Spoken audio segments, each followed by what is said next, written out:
Hey everybody, in this video we're going to be looking at solutions to differential equations. If you want to follow along, the links to the companion worksheet are in the description below, so let's get started. Now a differential equation is one that relates a function, that is y, and its derivative, that is y prime, or in some cases its second derivative. And so what we're going to do is we're going to plug in x cubed equals y to see if that works for this particular differential equation.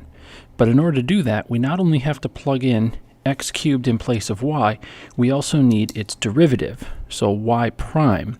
Now y prime is just another way of writing dy dx. And so the derivative is 3x squared. So now, in place of y prime, we'll plug in 3x squared. And in place of y, we'll plug in x cubed. And all we're looking at is to see, does this make the equation true? So we multiply in the x. So we get 3x cubed, multiplying in the 3, minus 3x cubed. And we're saying that these equal 0. And yeah, they do. So is this a solution? Yes, it is. So y equals x cubed is a solution. Now, unlike normal equations that relate numbers, here a differential equation relates equations. So now, looking at number 2, we're going to ask the same thing. We're asking, is dh dt equal to h? Well, here's h, 4e to the t. And dh dt is the derivative. Now 4 is a coefficient, that's going to cling. And we have e to the t. So we've got 4e to the t in place of dh dt, and in place of h, we have 4e to the t. So yes, h equals 4e to the t is a solution. Now looking at number 3, it asks, is x equals sine of t a solution to this? And here we've got the notation for the second derivative. So we find the first derivative, dx dt, and that's equal to cosine of t, but then we need the second derivative, d2x over dt squared, and that's going to be negative sine of t. So we plug negative sine of t into here. Negative sine of t goes in there, and in place of x, we put sine of t. And these two are not equal. So that is no.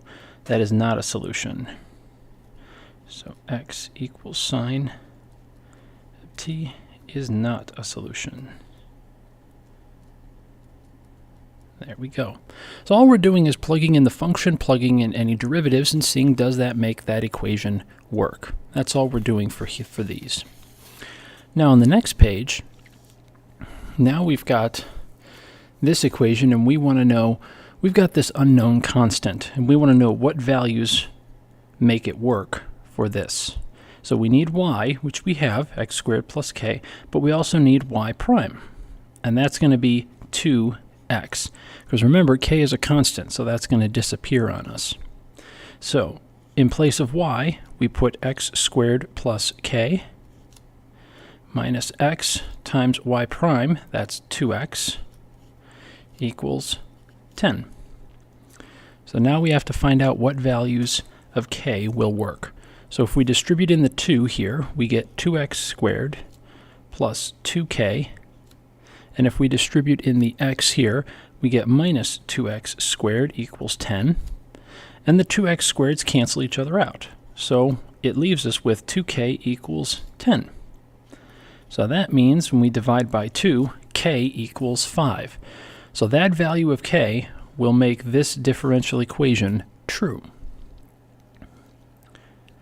So for number 5, we're asking the same thing.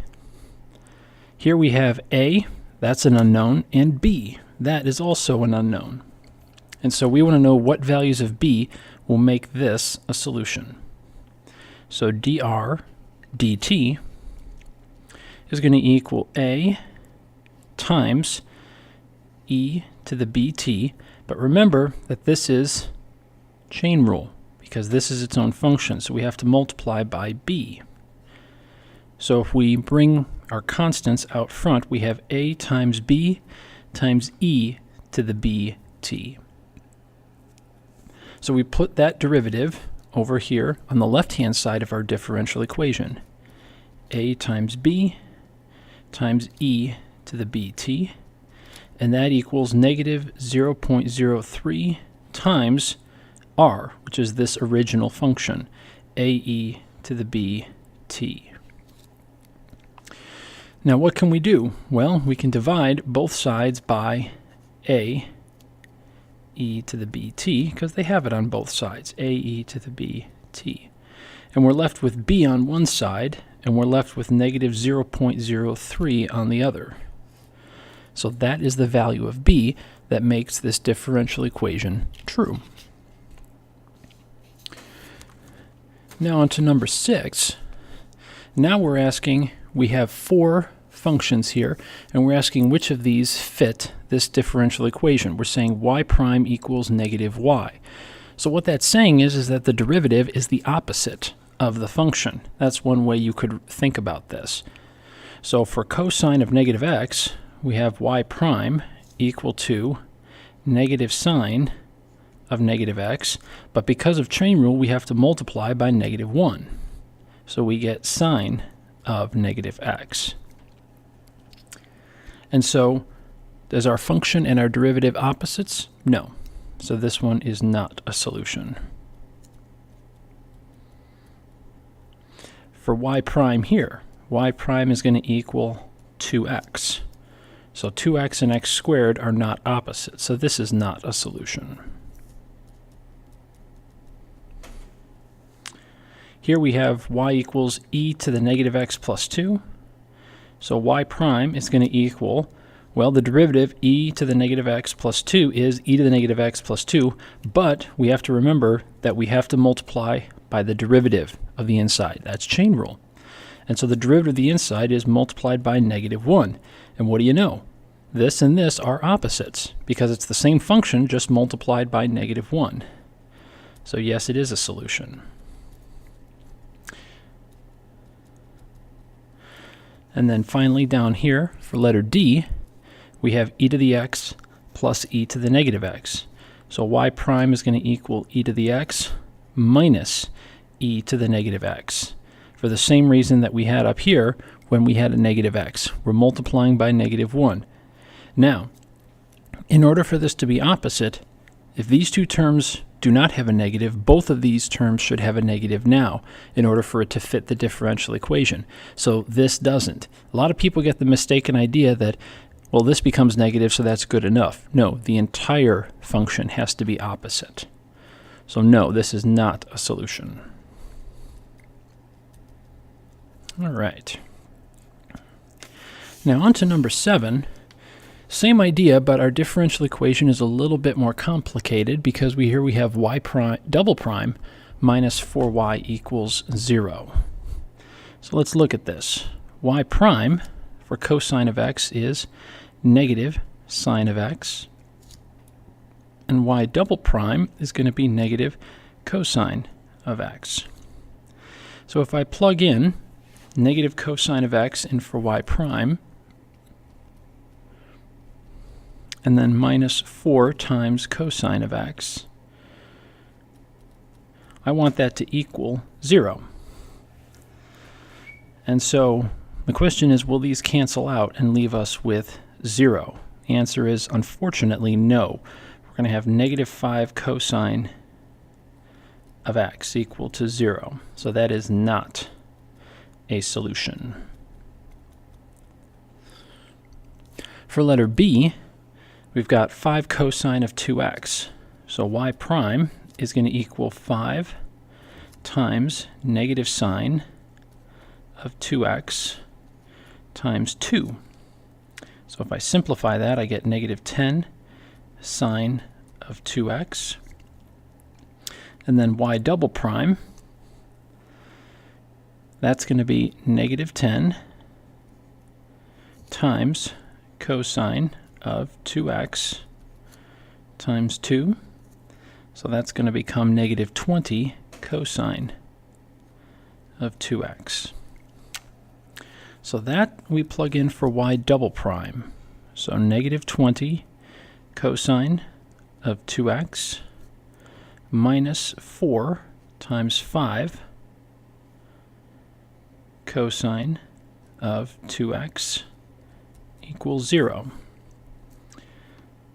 So what we have here is we've got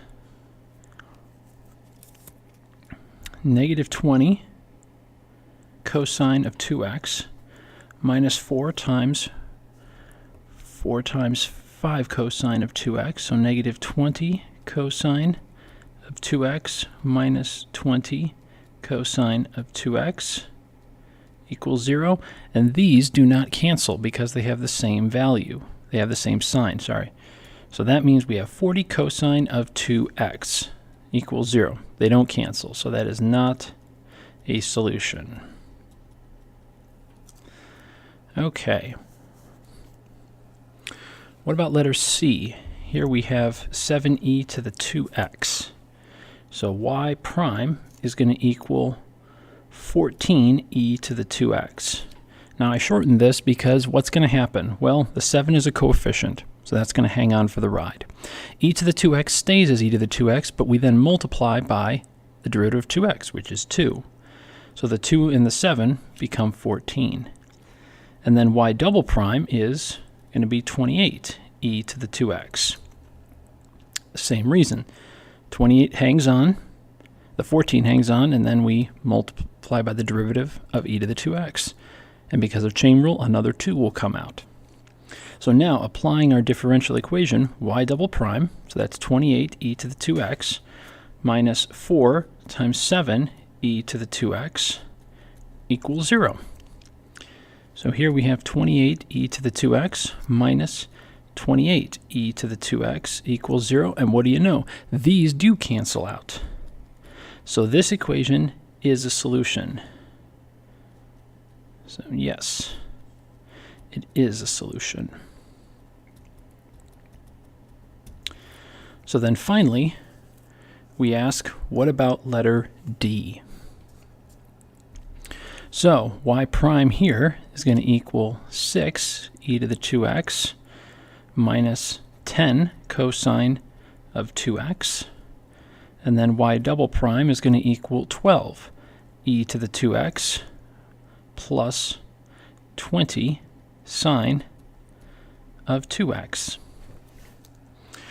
So if I take y double prime, I get 12 e to the 2x plus 20 sine of 2x minus 4 times 3e to the 2x minus 5 sine of 2x, and all of that should equal 0. So hopefully everything cancels out. So I have 12e to the 2x plus 20 sine of 2x minus 12e to the 2x. So good, these two cancel. So hopefully, let's see if the others do. Plus 20 sine of 2x. Well, unfortunately, these two do not cancel.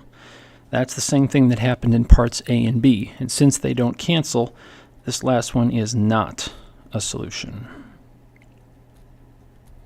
All right. Hope this helped everyone. If you liked this video, please give it a thumbs up. For more videos like this, click the subscribe button. If you're a teacher and if you found this helpful, share it with your students and your colleagues. If you're a student and you found this helpful, please share it with your classmates. If you have suggestions or problems you want to see worked out, type a comment below. To support the channel, click the Patreon link to help keep this going. Thanks so much for watching. And remember, the best way to understand something is to do it.